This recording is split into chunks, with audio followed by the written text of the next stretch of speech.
Dating is a bit of a scam, I think. No matter how much you think you know from experience what's pragmatic and in your best interest, your emotional instinct tends to always win. And Fiona takes those unjustified temper tantrums that the human heart can throw that make everyone feel insane and frazzled, like that crackhead on the street you would want to stay away from, and just flaunts them without apology. Says, take it or fucking leave it. I am crazy, but hey, high risk, high reward. She comes across like she could just snap your dick in half, like it's a fucking twig, then spend the rest of the night cackling maniacally. But it's just ironic that the only thing that gives her that illusion of control is how overly blunt she's being. Ultimately, she's talking about something that we'll all always be at mercy of and feels like this shrill panic on the inside, but I would argue that acknowledging it and giving it practical function like this is the closest that human beings could ever come to emotional invincibility. Her material kind of reminds me of kombucha. The sour parts of her have become the whole appeal. She has visceral enough imagery and a sardonic enough tongue that keeping her songwriting in everyday terminology works to her benefit.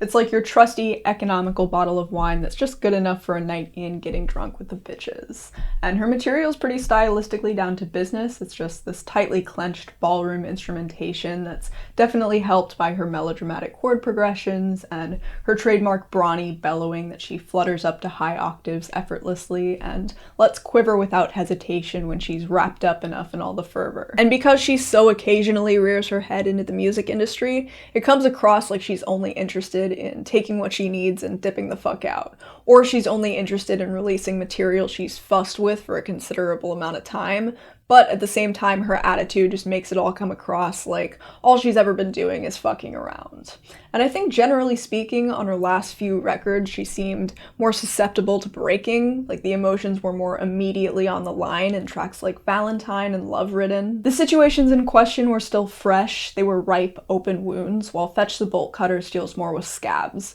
Ones to where she's so far through the grieving process, or just has enough perspective to know that the people involved won't really matter in the long run, but at the same time she seems even more fucking fed up over them. She's picking these fights that are completely one-sided but finding mad empowerment in beating dead horses, cause even if it's at the last second, at least it's not letting all she still has to say just shrivel up inside of her and die totally unaddressed. I'm talking about tracks like Relay, where she's full of scathing resentment over the cleanly presented life her ex appears to have, all of the reasons he would seem likable to an acquaintance, and how he successfully covers up all of his natural weaknesses, because even if it's petty, it's not the most level-headed thing in the world, it's the simplest way to ease her psyche and work around having been fucked over, and all of the track's instruments work together as one big mass with a shit ton of pressure inside of it. Like each one has a certain amount of strain on it. I can definitely hear that in the floundering bass and the disquieting noise layer, for example. And when the hook comes, the percussive change and the extra pump to her vocal delivery seems to push everything forward, and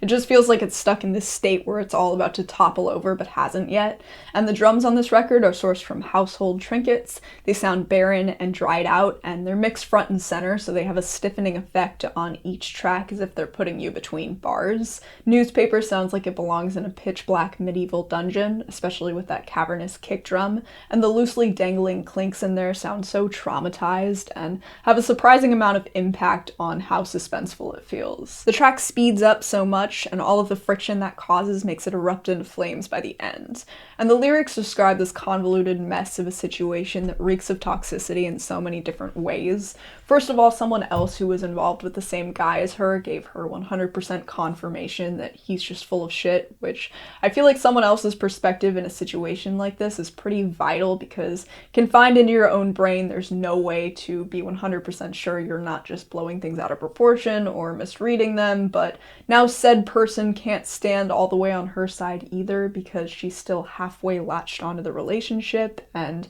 even though Fiona sees exactly how and why that is, it's just kind of like, okay, now all she can do is just watch it happen and let it make her chest tight as she imagines how everything must be going down on the inside. I think the part of this that fucked me up the most, though, is where she implied that she fell in love with this person, because it just shows how impressionable the human heart can be, and how when you find someone who shares in your pain, they're appealing to such a core part of you and what you think about, so it's easy to think that there is a profound connection there, even if it's on no basis other than that. and it's just scary as shit. Heavy Balloon suggests how trying to conform to how someone else wants to approach your relationship and letting them make the rules just feels like holding your breath constantly to the point where you turn red, and it'll end catastrophically. You'll blow a fuse eventually, and it's just astonishing to me how the wrong person can suffocate every interesting part of your personality, just every color inside of you like it's nothing, that you could totally go flourish and prosper with elsewhere.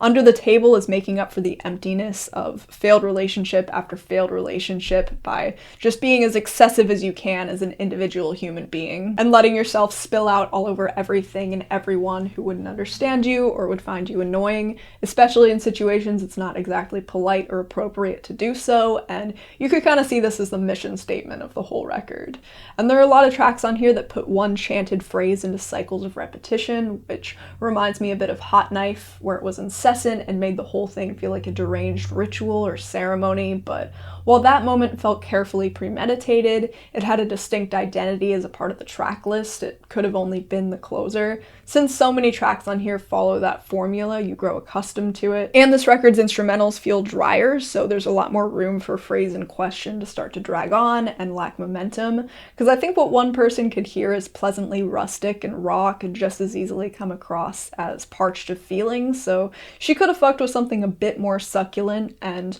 when an element of the production does do that, and something other than the drums becomes the clear focus, like with the salty lo-fi orchestra plucks on Rack of His and the slippery suave guitar over Heavy Balloon, it's never quite as stimulating as it thinks it is, and really I just wish this thing had a clearer sense of identity and hopefully one with more pungent flavor. But the title track is one of the rare moments where everything just plays out well. Each instrument has just sufficient enough timbre to be evocative, like the drums are shuffled around suspensefully like a bunch of knives in a hibachi grill, and the globs of bells have a witchy allure to them, a subtly threatening omen, and the plucked bass feels earthly and has a wide groan. Everything works harmoniously with what surrounds it, and each instrument has an obvious role in the mix, making it feel rigid, and the dogs on this track bark like they're trying to break out of confinement. And that has conceptual relevance because the lyrics suggest this will to live a healthy life, even if it means barbarically prying yourself out of situations and relationships that you're attached to, or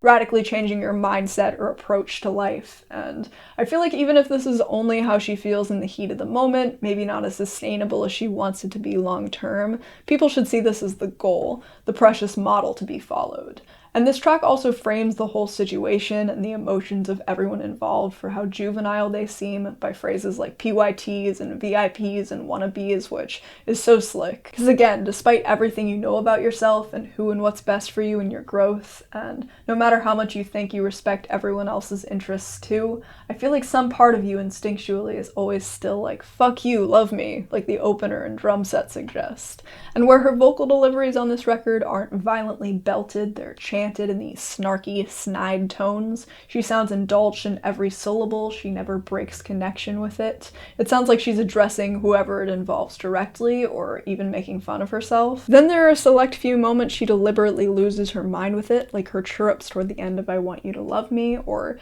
the lunatic squawks thrown into Shamika as its pianos scurry forward so fast they sound like they're about to trip. This whole track feels like being inside a demented carousel or merry-go-round, while the pianos on I Want You to Love Me feel more whimsical, like they belong on the castle floor of a fairy tale, and feel notably more fluent in context of all the char and grit all over the rest of the record. And in typical Fiona Apple fashion, for every moment on here that's vulnerable, there's another that's remorselessly bitter. Like Shamika uses this flashback to her days on the schoolyard to suggest that her skepticism of everything and everyone is ingrained, and even though through anyone else's eyes maybe it looks like she just has this permanent scowl on her face, she was pissed off before the conversation even started, this restraint is all that gives her any sense of protection over herself. And ultimately, since the only area of life that'll ever benefit her is making music, here she is.